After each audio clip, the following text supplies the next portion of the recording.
गिरीश सायंकाळी ऑफिसातून घरी आला तेव्हा सगळं घर अस्ताव्यस्त पसरलेलं होतं. पण आता त्याला या गोष्टीची सवय झाली होती. अशा वेळी त्याला चेतन भगतचं वाक्य आठवायचं. घरच्या पुरुषानं गरम पोळीचा हट्ट धरला नाही तर त्या घरातली स्त्री घरच्या सर्व जबाबदाऱ्यासह स्वतःचं करिअरही उत्तम सांभाळू शकेल.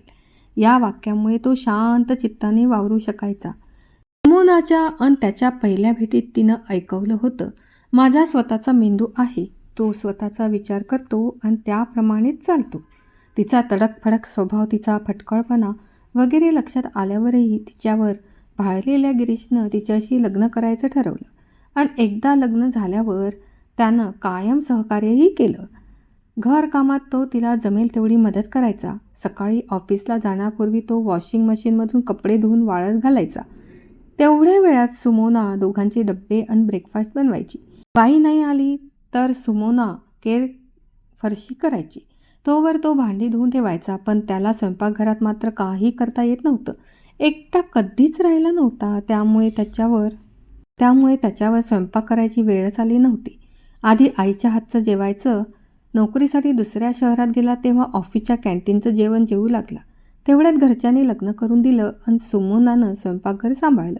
घरात आल्यावर एक ग्लास गार पाणी पिऊन गिरीश घर आवरू लागला. अजून सुमोना घरी आली नव्हती. आज बाईनं दांडी मारली त्यामुळे सकाळी अगदी गरजेचं तेवढंच घरातलं आटपून दोघंही ऑफिसला गेली होती. अरे तू कधी आलास? मला यायला जरा उशीरच झाला, घरात येता येता सुमोनानं म्हटलं. हॉलमधला पसारा आवरत गिरीश म्हणाला, हा काय एवढ्यातच आलोय? जेमतेम 15 मिनिटं झाली असतील. आज आमच्या टीममध्ये पुन्हा जोरदार वादावाद झाला त्यामुळे थोडा उशीर झाला. त्या संचितला ओळखलंस ना? तो म्हणाला बायकांना प्रमोशन सहज मिळतं, बस बॉसकडे हसून बघायचं की मिळालं प्रमोशन. हे काय बोलणं झालं? मला रागच आला. मीही ऐकवलं त्याला. आम्हीही अभ्यास करतो, मेहनतीनं चांगले मार्क मिळवून डिग्री घेतो आणि कॉम्पिटिशनमध्ये बरोबरीनं राबून नोकरीतलं प्रमोशन मिळवतो. खरं तर आम्हालाच उलट घर, मुलं आणि नोकरी सांभाळताना जास्त श्रम करावे लागतात. ग्लास सिलिंगबद्दल ऐकलं नाही बहुतेक. तू मानतेस ग्लास सिलिंग, तुला तर कधीच कुठल्या भेदभावाला सामोरे जावं लागलं नाही. मला सामोरे जावं लागलं नाही कारण मी एक समर्थ सशक्त स्त्री आहे. मी अबला नाही. कुणा पुरुषानं माझ्याशी स्पर्धेत जिंकून दाखवावं. बरं बाई, पण आता या पुरुषावर कृपा करून अत्याचार करू नकोस. जरा लवकर जेवायला घाल. गिरीशला भयंकर भूक लागली होती. आता एवढ्यात ग्लास सिलिंगबद्दल बोललो ना आपण. मीही एवढ्यातच ऑफिसमधून आले आहे. मीही दमले आहे आणि तुला काय करू? जेवायला खायच्या बाबतीत तुझ्यावरच आश्रित आहे मी. एरवी मदत करतच असतो ना. आता तुझ्यावर अत्याचार करतो असा चेहरा करू नकोस. फक्त खिचडी केलीस तरी चालेल. सुमोनानं नाईलाजानं स्वयंपाक केला कारण मागे 2-3दा तिनं उशीर झाल्यामुळे बाहेरून जेवण मागवलं होतं. तेव्हा गिरीशचं पोट बिघडलं होतं. गिरीश स्वच्छताप्रिय होता तर सुमोनाला घरातली घाण किंवा पसारा त्रासदायक वाटत नसे. जेवायच्या टेबलावरचा पसारा ती मज्जेत सोफ्यावर ढवळून जेवण मांडायची आणि हॉलमध्ये बसायच्या वेळी सोफ्यावरचा पसारा पुन्हा डायनिंग टेबलावर ठेवायची.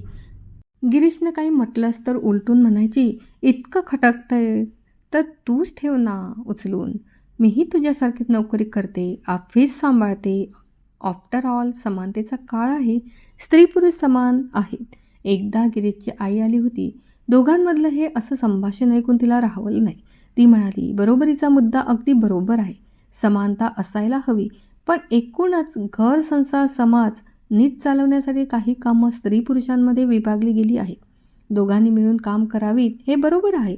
पण तरीही काही क्षेत्र ही स्त्रियांची आणि काही पुरुषांची असतात.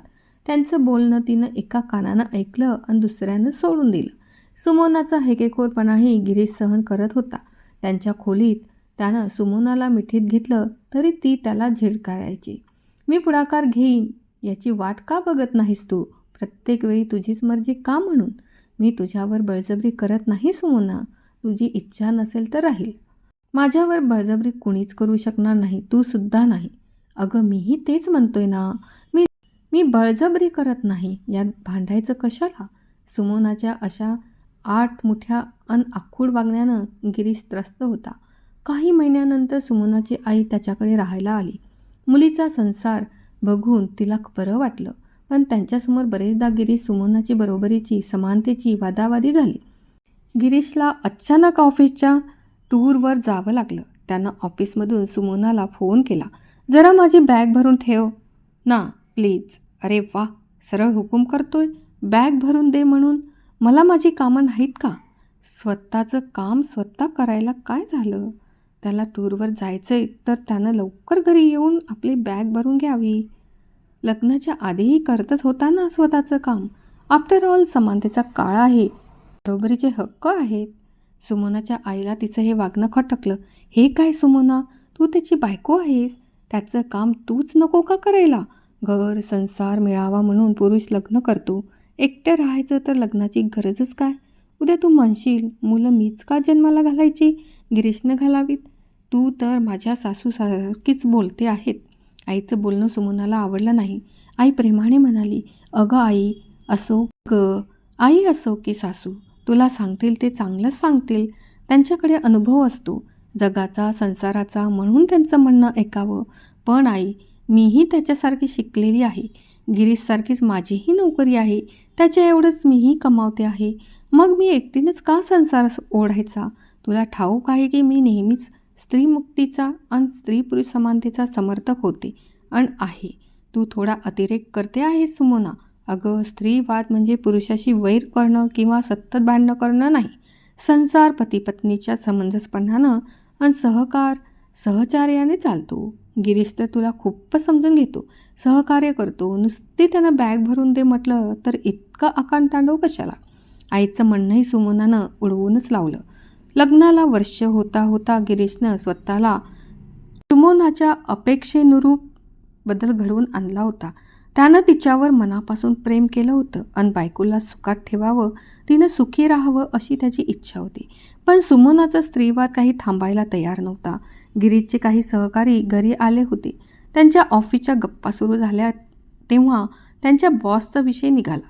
बॉस मॅडम इतक्या आखडू का आहेत तेच कळत नाही. सरळ शब्दात तर त्या बोलतच नाही. गिरीशच्या एका मित्राने एवढं म्हटलं आणि सुमना अशी बिथरली. एका स्त्रीला बॉस म्हणून सहन करणं तुम्हा पुरुषांना कसं म्हणवेल? हाच बॉस पुरुष असता तर त्याला सहन केलंच असतं ना. पण इथं एक स्त्री आहे तर लागले तिची चेष्टा करायला, तिला नाव ठेवायला, तिच्याशी जमवून घ्यायला नको का तुम्ही हाताखालच्या लोकांनी? अरे च्या, वहिनींना एकेकी काय झालं? सगळे चकित झाले. तिच्या वागण्याने गिरीशही वैतागला. सुमना, तू आम्हा सर्वांना ओळखतेस, आमच्या बॉसला तू बघितलंही नाहीस आणि तिची कड घेते आहेस, त्यानं म्हटलं. एव्हाना गिरीशच्या लक्षात आलं होतं की सुमनाच्या मनात पुरुषांविषयी विनाकारण राग आणि द्वेष आहे. ती पुरुषाला बाईचा शत्रूच मानते, स्वतःला ती श्रेष्ठ समजते आणि घरातल्या कामातही विनाकारण बरोबरी समानता हे विषय आणत असते. एका रात्री गिरीश सुमना जेवायला बाहेर गेली होती. सुमनाच्या आवडत्या हॉटेलात तिच्या आवडीचे पदार्थ होते. जेवण झाल्यावर दोघं त्यांच्या गाडीत बसून घरी यायला निघाले. तेवढ्यात 3 मोटरसायकलस्वार 8-9 जणांचं टोळकं त्यांच्या गाडीच्या मागे लागलं. मोठमोठ्याने अचकट विचकट बोलत, आरोळ्या ठोकत ते शिट्ट्याही वाजवत होते. मी आधीच म्हटलं होतं या रस्त्यानं नको जाऊया, तुम्हाला हाच रस्ता नेमका का घ्यावासा वाटतो? आता काय करायचं? सुमना खूपच घाबरली होती. काय करणार? घाबरायचं नाही. आफ्टर ऑल हा समानतेचा काळ आहे. गिरीशचं बोलणं ऐकून सुमना गारच पडली. तिचं वाक्य आज गिरीशनं म्हटलं होतं. घाबरलेले सुमनानं गिरीशला म्हटलं, गिरीश, तू माझा नवरा आहेस. मला सुरक्षित ठेवणं ही तुझीच जबाबदारी आहे. बरोबरी समानता आपल्या जागी आणि मला सुरक्षित ठेवणं, गुंडांपासून वाचवणं आपल्या जागी. तुला तुझं ते कर्तव्य करावं लागेल. गिरीशनं काही उत्तर दिलं नाही, फक्त गाडीचा स्पीड एकदम वाढवला आणि काही मिनिटातच गाडी सरळ पोलीस चौकीत येऊन थांबली. तिथं पोहोचताच ते टोळके त्यांच्या मोटरसायकलसह पळून गेले. शांतपणे गिरीशनं गाडी मुख्य रस्त्यावर आणून सरळ घर गाठलं. दोघांनीही हुश्य केलं. कुणीच काहीही बोललं नाही. गिरीश गप्प होता, कारण त्याला सुमनाला विचार करायला वेळ द्यायचा होता. सुमना गप्प होती कारण आज तिला तिची चूक उमगली होती. सकाळी दोघं उठून आपापलं आवरून ऑफिसला निघून गेली. संभाषण नव्हतंच, मात्र अबोला भांडणातून आलेला नसल्यानं तणाव जाणवत नव्हता. ऑफिसात काम करताना तिच्या कॉम्प्युटरवर गिरीशचा मेसेज दिसला. सुमना, तू हिंदीतल्या ख्यातनाम कवीचं नाव ऐकलं आहे?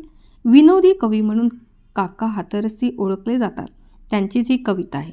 दुल्हन के सिंदूर से शोभित हुआ ललाट, दुल्हे जी के तिलक को रोली हुई अलोट टोल्स, लोकेट दस्ताने छल्ला, बिचवा हार नाम सब है मर्दानी, लाली जी के सामने लाला पकड़े कान, उनका घर पुल्लिंग है स्त्रीलिंग दुकान नाम सब किसने छाटे, काजल पाउडर है पुल्लिंग नाक के काटे, कह काका कवि धन्य विधाता भेद न जाना, मुझ मर्दों की मिली किंतु है नाम जनाना.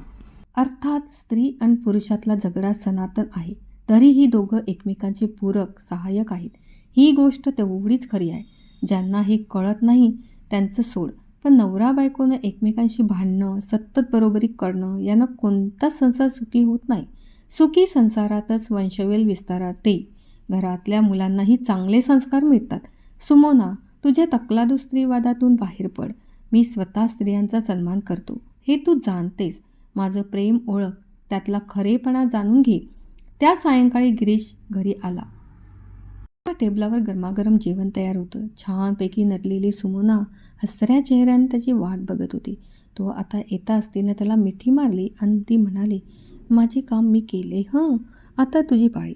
जेवण झाल्यावर गिरीशने सुमोनाला उचलून घेतलं आणि तो बेडरूमकडे निघाला. हसऱ्या चेहऱ्याने सुमोना त्याला बिलकली.